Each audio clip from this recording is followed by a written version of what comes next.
பாரத தேசத்தின் மகோனதமான புராண இதிகாசங்களை முழுமையாக அறிந்து கொள்ள சப்ஸ்கிரைப் திலக். அருகில் சென்று ஊதுங்கள்.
பக்கத்தில் காதருகில் போய் பலமாக ஊதுங்கள்.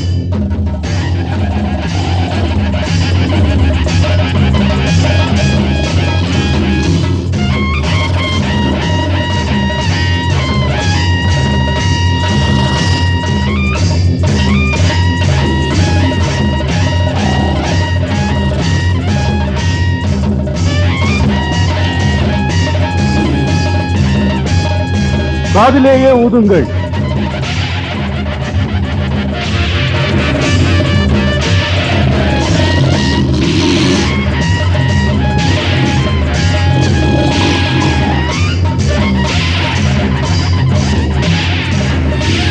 சீக்கிரமாகட்டும்.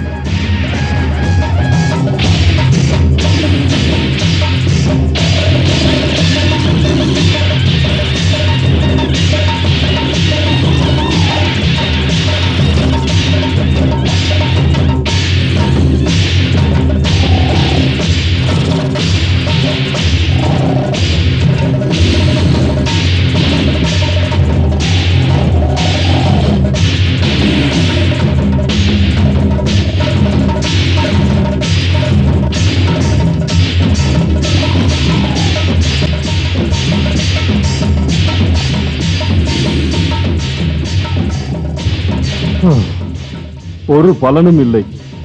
போதும் போதும், ஒதுங்குங்கள். உங்கள் கைதான் வலித்தது, அவர் காதில் விழவில்லை.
இனி என்ன செய்ய?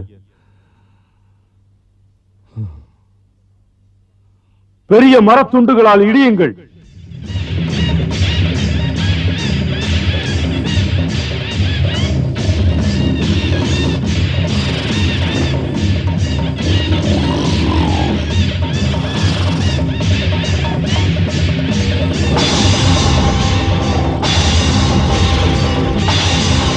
பலமாக இடியுங்கள்.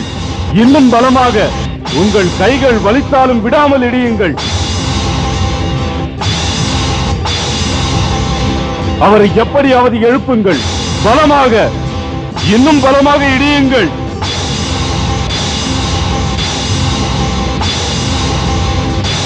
குளிர்ந்த நீரை எடுத்து இவர் மேல் கொட்டுங்கள்.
இதிலும் பயனில்லை.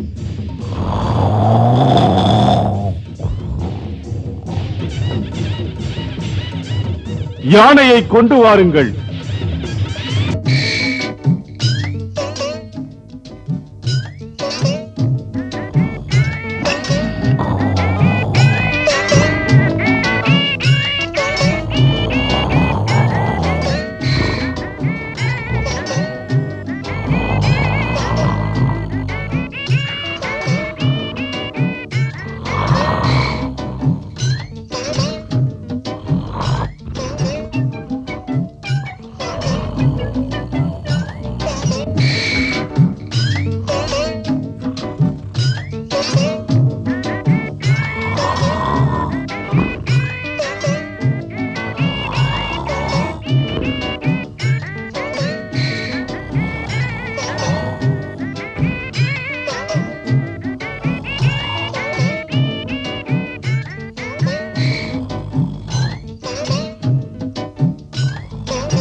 எதுவும் முடியவில்லை. இவரை நான் எப்படி எழுப்புவது? மூடனே, மன்னர் சத்தத்தை விட சாப்பாட்டின் மனத்திலே விழித்துக் கொள்வார். அந்த வாசனை மூக்கில் சென்றவுடன் மன்னர் உறக்கம் கலையும்.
மன்னா மன்னா!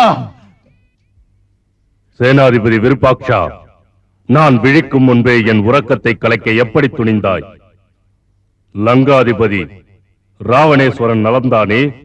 நலம்தான். மாமன்னர் ராவணன் நலமில்லாமல் எப்படி இருப்பார்? அப்புறம் என்ன? லங்காபுரிக்கு கேடொன்றும் இல்லையே? இல்லை, இந்த கணம் வரை லங்காபுரிக்கு கேடில்லை. ஆனால் இப்போது அதன் நிலை ஆபத்தில் இருக்கிறது. நாலாபுரமும் சுக்ரீவனின் வானர சேனை வளைத்துக் கொண்டது. வானர சேனைகளா அதை செய்தது? மன்னன் வாலியுடன் நமக்கு தோழமை இருக்கிறதே. வாலி கொல்லப்பட்டார். அவருடைய தம்பி சுக்ரீவன் வானர ராஜ்யத்தின் மன்னரானார். அவர் அயோத்தியின் வனவாசி ராஜா ராமனுக்கு உதவியாக தன் வானர சேனையுடன் லங்கையின் மீது போர் தொடுத்தார். அதன் விளைவாக லங்கை வளைக்கப்பட்டது. வளைக்கப்பட்டது ஏன்? அயோத்தி ராமனுக்கு லங்கையிலே என்ன வேண்டும்? அவர் மனைவி. அவர் மனைவியா?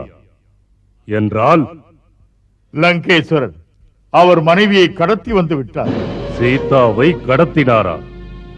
அன்னை ஜெகதம்பிகையை கடத்தினாரா? அத்தகைய கெட்ட புத்தி அவருக்கு எப்படி வந்தது? யாரும் தடுக்கவில்லை? இல்லை. ஆனால் உங்கள் தம்பி விபீஷணன் மாமன்றத்தில் பலவிதமாக எடுத்துச் சொல்லி பார்த்தார். ஆனால் மன்னர் ராவணன் அவரை காலால் உதைத்து விரட்டிவிட்டார். சரி, அடுத்து நடந்ததுதான் என்ன? இந்த யுத்த பூமியில் ஸ்ரீராமனின் பானம் லங்கேஸ்வரனை தனியாக்கி விட்டது. தேர் ஒடிந்தது, கொடி வீழ்ந்தது. உடனே ராமன் இன்று போய் நாளை வா என்று அவரை அனுப்பிவிட்டார். இமயமலை தலை குனிந்தது போல் அவர் திரும்பி வந்தார். மன்னவர் ராவணன் தனது மாளிகையில் தங்களை எதிர்பார்த்திருக்கிறார்.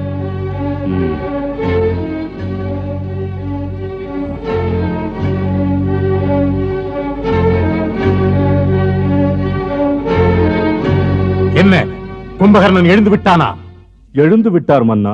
விழித்தவுடன் களைத்திருந்தாலும் தங்களை சந்திப்பதற்கு வந்து கொண்டிருக்கிறார். திருமிகு கும்பகர்ணனை காண நகரமெங்கும் ஆர்வத்தின் அலைகள் பரவுகிறது. ஆர்வம் நகரம் எங்கும் நன்கு பரவட்டும். அது ஒரு புத்துணர்ச்சியாக எழுந்து மலரட்டும். கும்பகர்ணனின் வரவு ஒரு திருப்பு முனை.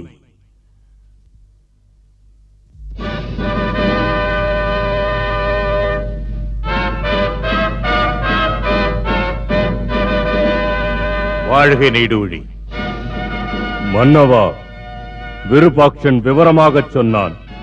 அது உண்மையா? இப்போது வானர சேனைகள் லங்கை நகரை வளைத்துக் கொண்டிருக்கிறதா? அதனால் லங்கைக்கு பாதிப்பு ஏற்படுமா? ஆம் தம்பி, இப்போது லங்கைக்கு பிரச்சனை எழுந்திருக்கிறது. ஆகையினால் உனது ஆற்றல் தேவைப்படுகிறது.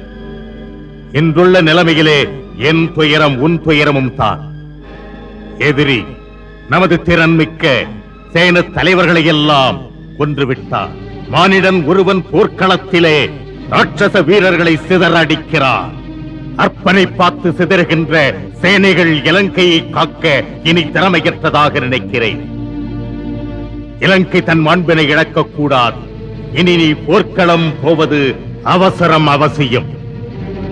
இந்திரஜித்தன் துவண்டு விட்டானா? இந்த ராவணனை இழந்து நிற்கையில் இந்திரஜித்தன் என்ன சித்து விளையாடுவன் என்றா நினைக்கிறாய்?